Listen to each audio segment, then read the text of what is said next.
Un vendredi sombre enveloppait Jérusalem. Des nuages lourds se rassemblaient lentement au-dessus du Golgotha. Au pied des 3 croix, un soldat romain était occupé à son travail, exécuter la pendaison. Ce jour-là, celui crucifié au centre était Jésus de Nazareth. Et l'ordre était clair pour lui, s'assurer que cet homme meure. Et il l'a fait sans hésitation. À la 6e heure, c'est comme si le soleil avait soudainement disparu. Tout l'endroit s'est assombri jusqu'à la 9e heure. Eureki, puis Jésus a crié de toutes ses forces. « Mon Dieu, pourquoi m'as-tu abandonné ?» Après ce cri, il a pris une profonde inspiration. Et c'est là que sa vie a pris fin. À ce moment-là, le grand rideau du temple s'est déchiré, de haut en bas, comme si le ciel lui-même l'avait déchiré. Et le soldat romain qui lui faisait face, le bourreau lui-même, fut surpris et dit « Cet homme était vraiment le Fils de Dieu ». Ce jour-là, le monde d'un guerrier s'est effondré. L'homme qui avait tué est devenu témoin d'un miracle. La main qui perça le côté de Jésus fut la première païenne à reconnaître qu'il était le Fils de Dieu. À cause de cela, il a abandonné sa haute position dans l'empire le plus puissant du monde. Il a abandonné son rang, son pouvoir et une vie pleine de violence. Et il a rejoint les disciples de Jésus.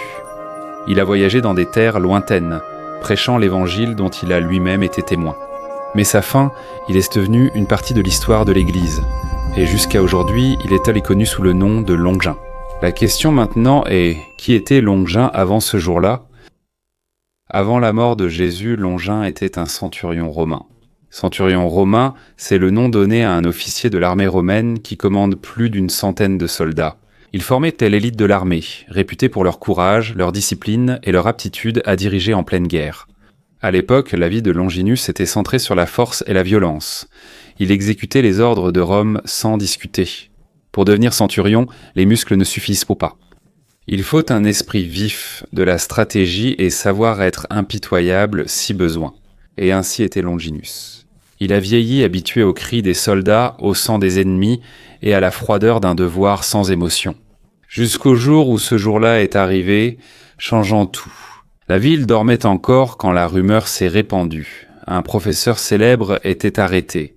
Il répétait un nom dans la rue sombre, Jésus de Nazareth. Il a été arrêté hier soir à Gethsémani, un jardin au pied de la montagne, où il a été trahi par l'un de ses propres disciples. Le Gethsémani est un endroit où Jésus priait souvent avec ses disciples. Celui qui l'a vendu, Judas Iscariote, un autre disciple, l'a fait pour 30 pièces d'argent. Une petite somme comparée à la gravité de la trahison. Jésus-Christ a été amené devant le Sanhédrin. Le Sanhédrin était le conseil des chefs religieux de l'époque, ayant le pouvoir de juger les affaires religieuses. Là, il a été giflé, insulté et humilié. Et ensuite, ils ont dit qu'il avait blasphémé, parce qu'il avait avoué qu'il était le Fils de Dieu. Mais il y avait un problème. Il ne pouvait pas prononcer la peine de mort. Il n'avait pas le pouvoir de tuer. Pour faire exécuter Jésus, il devait d'abord demander la permission à Rome. Donc dès l'aube, ils l'ont amené devant Ponce Pilate. Ponce Pilate, gouverneur romain de Judée, était le principal représentant de Rome dans la région. Pilate était assis sur son siège de jugement et, en regardant Jésus, il lui demanda « Es-tu le roi des Juifs ?» La réponse de Jésus fut calme mais ferme « C'est toi qui le dis ». Les grands prêtres et les anciens continuèrent à lancer des accusations, mais Jésus resta silencieux. Aucune explication, aucune défense, aucune plainte. Pilate était perplexe, habitué à voir des criminels pleurer, supplier ou mentir pour survivre.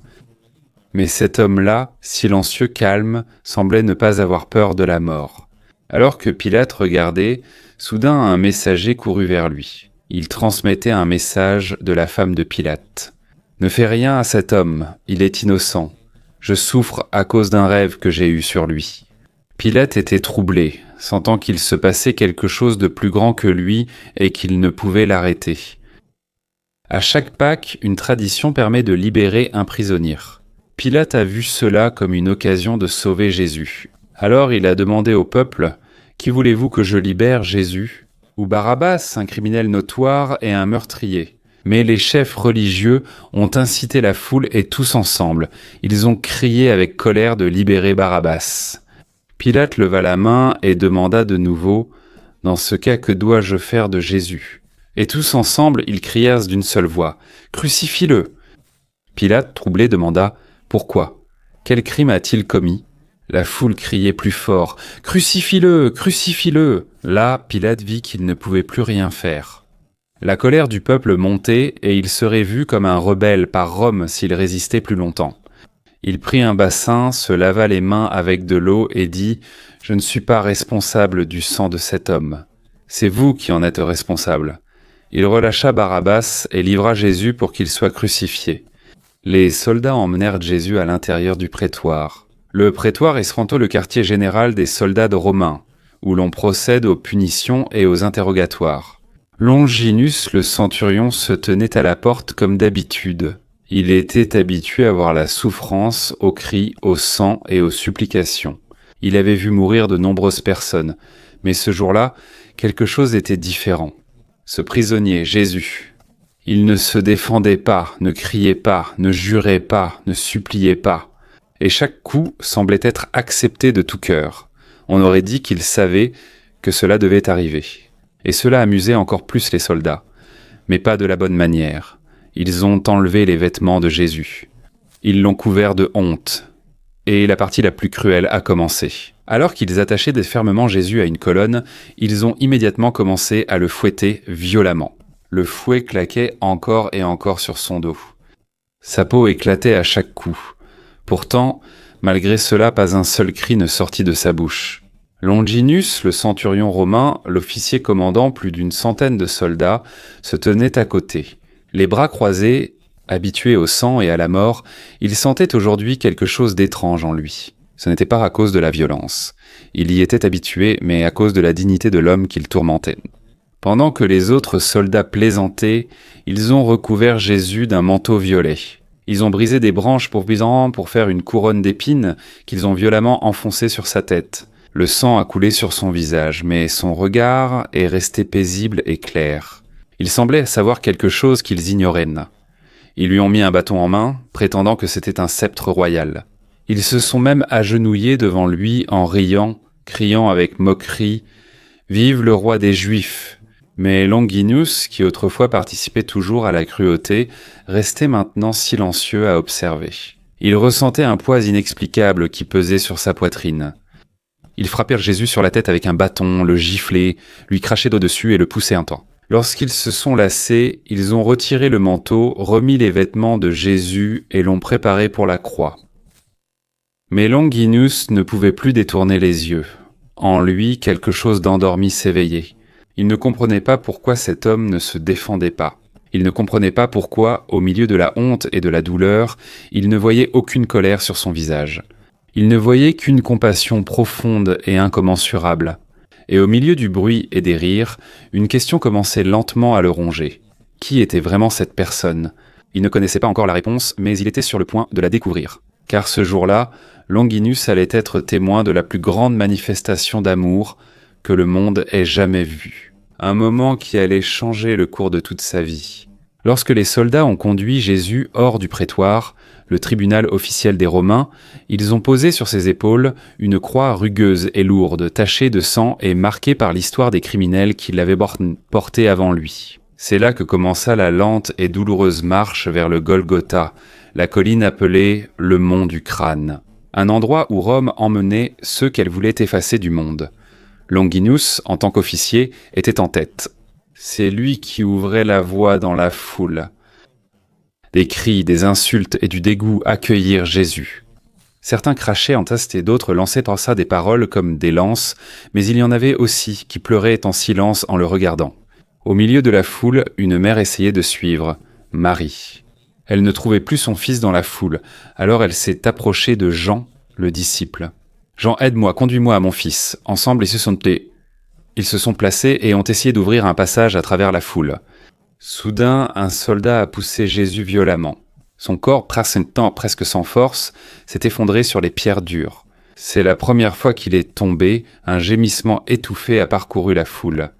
Lorsque Jésus est tombé, la lourde croix est également tombée sur son dos. « Lève-toi » criant les soldats en le frappant. Dans une douleur atroce, il s'est relevé lentement, tremblant de fatigue, puis a repris sa marche. Lorsque Marie et Jean ont rejoint Jésus, Juste au moment de sa deuxième chute, Marie n'a plus pu se retenir. Elle s'est précipitée, s'est agenouillée près de son fils ensanglanté et blessé, les mains tremblantes et les larmes aux yeux. D'une voix faible, elle a murmuré « Je suis là ». Jésus leva lentement son visage ensanglanté et répondit doucement « Tu vois, mère, je fais toute pas chose nouvelle. » Ce n'étaient pas de simples mots pour encourager. C'était une prophétie vivante de ce qui allait arriver ensuite. Alors que la croix pesait davantage sur sa blessure au dos, ses genoux fléchirent de nouveau. Et pour la troisième fois, Jésus tomba de nouveau sur le sol. Les soldats l'y frappèrent sans Jésus, essayant de le forcer à se relever, mais ses genoux ne fentaient plus. Son corps n'avait plus de force. De loin, Longinus observait. Il était habitué à voir des gens s'effondrer complètement, mais ce qu'il voyait maintenant était différent. Le corps de Jésus était brisé, mais pas son esprit. Il y avait quelque chose en lui qu'on ne pouvait pas briser. Alors Longinus s'est approché et d'une voix grave, il a tiré un homme du bord de la route. Un simple citoyen qui rentrait des champs. « Toi, ordonna-t-il, porte cette croix. » Jésus se leva lentement. Ses yeux cherchèrent en l'homme. Malgré la souffrance, il lui lança un regard plein de gratitude. Cet homme, c'était Simon de Cyrène. Un inconnu devint soudainement essentiel au moment le plus crucial de l'histoire. Ensemble, ils portèrent la croix, tandis que toute la ville observait ce qui ressemblait à une marche de la mort. Les femmes au bord de la route pleurèrent ouvertement. Elles ne se souciaient plus de ce que disaient les autres. Et malgré le sang et la fatigue, Jésus les regarda. « Fanso, le fils de Jérusalem, ne pleurez pas sur moi. Pleurez plutôt sur vous-même et sur vos enfants. » Longinus entendit cela et sentit comme une corde vibrer au plus profond de son cœur. Comment a-t-il pu penser à cela ? Comment, sur le point de mourir, penser encore au bien-être d'autrui ? Et enfin, ils arrivèrent au Golgotha, la colline sèche de la mort, où Rome mettait fin aux vités qu'elle voulait effacer. Les trois croix étaient déjà prêtes. Pas de résistance, pas d'insulte, aucun geste de colère. Jésus étendit les bras comme s'il s'offrait de lui-même. Comme si ce qui se passait n'était pas forcé, mais avait une raison profonde. Un soldat saisit son bras. Un autre leva le marteau, et au premier coup du clou, une voix retentit, interrompue dans le ciel. Marie baissa la tête. Tout son corps trembla. Jean ferma les yeux. Ceux qui étaient hommes autour s'arrêtèrent. Certains se mirent à pleurer. D'autres continuaient à se moquer. Longi n'était pas ébranlé. Il ne bougea pas. Il ne dit rien. Mais au fond de lui, les murs qu'il avait construits en pas depuis longtemps s'effondraient. Lorsque les croix furent dressées, Jésus se trouvait au centre avec deux criminels de chaque côté. Lorsque les soldats ont tiré, le poteau s'est enfoncé dans le trou et tout le corps de Jésus a tremblé sous la violence du choc. Les deux criminels ont crié. L'un d'eux était furieux contre Jésus. « N'es-tu pas le Christ ? Sauve-toi toi-même. Sauve-nous aussi. » Mais l'autre, même affaibli, a parlé avec sincérité. « N'as-tu donc aucune crainte de Dieu ? Nous avons tous les deux été condamnés. Nous le méritons. Mais lui, il n'a rien fait de mal. » Puis il a regardé Jésus. « Jésus, souviens-toi de moi quand tu seras dans ton royaume. » Et Jésus lui a répondu par une promesse qui dure pour l'éternité. « Aujourd'hui, tu seras avec moi au paradis. » Longinus s'est arrêté net. Après avoir assisté à tant d'exécutions, jamais Longinus n'avait entendu de telles paroles de la part de ceux qu'il mettait à mort. Au fil du temps, le monde semblait devenir silencieux. La lumière s'estompa peu à peu, jusqu'à ce que l'obscurité enveloppe complètement la terre. Longinus resta debout. Il ne pouvait quitter Jésus des yeux. Même cloué sur la croix, Jésus parla.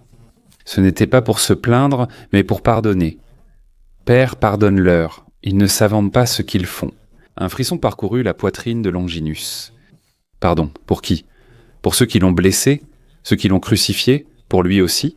Au loin, le tonnerre gronde, une tempête approche. Caiaphas et les chefs religieux sont satisfaits. Ils sont partis. Mais Marie est restée là, serrée dans les bras de Jean, pleurant tandis que chaque seconde semblait arracher son cœur. D'une voix faible, Jésus parla de nouveau. « Femme, voici ton fils. » Et à Jean. « Voici ta mère. » Le corps de Jésus s'affaiblit. Sa respiration s'accéléra. Soudain, il cria d'une voix déchirant le silence. « Mon Dieu, mon Dieu, mon Dieu, pourquoi m'as-tu abandonné ? Certains autour furent troublés. As-tu entendu ? Il appelle Élie, attendant peut-être le prophète pour le sauver. Ils ne savent pas que le moment le plus important approche. Un homme se tenait près de la croix et courut aussitôt. Il trempa une éponge dans du vinaigre. Il l'a mise au bout d'un bâton et l'a portée aux lèvres de Jésus. Mais Jésus l'a refusé. Il n'a pas laissé de répit interrompre le sacrifice qu'il devait accomplir. Le silence s'est installé autour de lui. Un silence comme si le ciel se préparait. Jésus leva les yeux. Il savait que le dernier moment approchait, et avec toute la force qui lui restait, il cria « C'est accompli ». C'est comme si le souffle du ciel s'était arrêté. Jésus leva de nouveau les yeux et dit « Père, entre tes mains, je remets mon esprit ». Il baissa la tête et mourut. Et à ce moment précis, la terre réagit. Jérusalem fut secouée par un tremblement de terre comme si le monde était en train de se fendre. Les rochers se fendirent, certaines tombes s'ouvrirent, et le voile du temple, l'épaisse tenture qui séparait le saint du très saint, se déchira de haut en bas comme si une main venue du ciel l'avait saisi. Tout le monde s'est arrêté. Les gens qui se moquaient tout à l'heure tremblent maintenant, se frappent à la poitrine et répètent sans cesse la même chose. Qu'avons-nous fait ? Et là, au milieu de la stupeur et de la terreur, Longinus s'est agenouillé. Il n'a plus pu retenir les mots qui sortaient de sa bouche. D'une voix tremblante, il déclara de toutes ses forces « Vraiment cet homme était le Fils de Dieu ». Le centurion ayant dirigé l'exécution de Jésus fut le premier païen à affirmer publiquement que la victime était le Messie. Peu à peu, le silence enveloppa le Golgotha. Le corps de Jésus était suspendu. Il ne respirait plus. Les soldats, effrayés par ce qui se passait, commencèrent à reculer. Les gens, confus et effrayés, rentrèrent chez eux. Le sabbat approchait et, selon leur coutume, il était interdit de laisser des corps suspendus ce jour-là. Ils se rendirent donc immédiatement auprès de Pilate, demandant que les jambes des crucifiés soient brisées afin d'accélérer leur mort. Longinus reçut l'ordre et il donna l'instruction. Les soldats s'approchèrent des deux autres. D'un seul coup de lourdes barres de fer, ils brisèrent les os de leurs jambes. Mais Longinus savait que Jésus était déjà mort. Cependant, il devait s'en assurer. Ordre de Rome, loi de l'Empire. Alors il prit sa lance, s'approcha de la croix du milieu, et d'un geste rapide et précis, il perça le flanc de Jésus. Et de là du sang et de l'eau jaillirent donc soudainement, tandis que Jean restait à ses côtés. Et plus tard, il écrivit avec une profonde dévotion. Selon Jean, celui qui a vu cela en témoigne, et ce qu'il dit est vrai. Longinus fixa la blessure du regard, puis sa lance couverte de sang. Sans le savoir, il réalise la prophétie. Ils regarderont celui qu'ils ont transpercé. Du sang pour racheter, de l'eau pour purifier. Il existe quelques récits issus de la tradition ancienne. On dit que Longinus avait une mauvaise vue. Il souffrait d'une maladie des yeux. Mais lorsque le sang et l'eau provenant du flanc de Jésus ont coulé sur lui, sa vue se serait soudainement éclaircie. C'est comme si le voile devant ses yeux avait soudain disparu. Et c'est là, au pied de la croix, sous un ciel en pleurs, qu'il a vraiment compris. Il n'a pas tué de rebelles, il n'a pas poignardé de criminels. Ce qu'ils ont tué, c'est le Fils de Dieu. Il s'agenouille à nouveau maintenant, en tant qu'homme croyant. Les Saintes Écritures n'ont plus raconté tout ce qui s'est passé ensuite. Mais selon les anciens récits et les archives de l'Église, une chose est claire. Après ce jour-là, Longinus n'a plus jamais pu redevenir comme avant. Il ne pouvait pas retourner au camp comme si de rien n'était. Il ne pouvait ignorer le sang, la blessure, la voix de Jésus, le séisme, la lumière, ni l'obscurité. Et surtout la vérité qu'il a personnellement vu le Fils de Dieu mourir pour le sauver, lui aussi. Il n'a pas dormi pendant plusieurs jours. L'image de Jésus cloué sur la croix, silencieux, ensanglanté et suspendu entre le ciel et la terre, revenait sans cesse à l'esprit de Longinus. C'était comme un feu qui ne voulait pas s'éteindre, peu importe combien il essayait de le couvrir. Il n'arrivait plus à obéir aux ordres sans se poser de questions. Suis-je encore du bon côté en servant ceux que je sers ? Est-ce la vérité ou bien un empire aveugle ? Peu après l'exécution, des rumeurs circulèrent dans Jérusalem. Certains disaient que le corps avait disparu du tombeau. Certains racontaient qu'ils avaient en vue Jésus, vivant, marchant et apparaissant à certains de ses disciples. Longinus restait silencieux en écoutant, mais chaque mot touchait son cœur comme si quelque chose reprenait vie en lui. Il le savait, ce n'était pas un mensonge. Une voix en lui disait que tout ne s'était pas terminé là. Alors que toute la ville reprenait son cours normal, Longinus, lui, n'arrivait pas à retrouver sa vie d'avant. Son esprit restait à Golgotha, aux paroles de Jésus, à sa façon de regarder, à ce silence qu'il n'oublierait jamais. Son cœur, habitué au sang, aux cris et aux ordres, s'ouvrait peu à peu. Il n'était plus l'intrépide soldat d'autrefois. Une force immense semblait frapper à la porte de son âme. Et lorsqu'il entendit les rumeurs, qu'il était vivant, que certains l'avaient dit vu, il ne fut pas surpris, il ne posa pas de questions. Il ne douta pas non plus. La seule chose qui lui vint à l'esprit fut une certitude paisible. C'est vrai, Jésus a vaincu la mort. Pour la première fois, Longinus comprit la véritable signification de la foi. Pour la première fois, il vit le poids de la croix, non seulement comme un instrument de punition, mais aussi comme un symbole de pardon et d'un amour profond. Pour la première fois, il comprit ce que signifiait la rédemption. Alors, il prit une décision qu'il ne pourrait jamais reprendre. Il ôta son armure, abandonna son épée et tourna le dos à Rome sans jamais se retourner. C'est là que sa nouvelle vie commença. Il rejoignit les disciples. Il chercha ceux qui avaient été avec Jésus, écouta, questionna, apprit. Et à mesure que sa compréhension s'approfondissait, il faisait d'autant plus l'expérience un pardon qu'il peinait parfois à comprendre. Et à mesure que le nombre des premiers croyants augmentait, son nom, Longinus, se répandait. Le centurion romain qui autrefois ordonnait la mort marche maintenant pieds nus. Portant le feu de la bonne nouvelle, il prêchait le roi qu'il avait autrefois aidé à crucifier. Pendant des années, il a voyagé en Cappadoce et à Césarée, dans l'actuelle Turquie, pour proclamer le nom de Jésus. À chaque rassemblement, il répétait le même témoignage. « Je l'ai vu mourir, mais dans sa mort j'ai trouvé la vie. » Et à chaque mot, ceux qui écoutaient tremblaient, car son témoignage n'était pas une histoire, mais une blessure guérie. Il ne prêchait pas sur des rumeurs, il ne comptait pas sur les histoires des autres, il était là lui-même, il a tout vu. Chaque parole transperçait le cœur de ceux qui l'écoutaient. Sa main tenait autrefois une épée. Aujourd'hui, elle se lève pour proclamer la bonne nouvelle. C'est là que Longinus a prêché, et beaucoup ont cru. Ce n'est pas seulement parce qu'il parlait bien, mais parce qu'il était le centurion qui se tenait au pied de la croix. Il a été témoin du moment clé de l'histoire. Mais Rome ne tolère pas ceux qui se détournent de son pouvoir. Et bientôt la persécution est arrivée. Longinus a été arrêté, interrogé, battu. On l'a menacé de mort. On lui a offert la liberté en échange d'une seule chose, renier le Christ. Mais avec la paix de quelqu'un qui a trouvé la vérité, il a refusé. Sans aucune hésitation, c'est là que la sentence a été prononcée.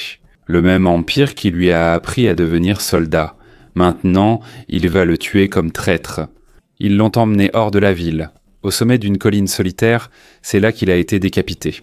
Longinus est mort en martyr, non pas avec peur, mais les yeux levés vers le ciel.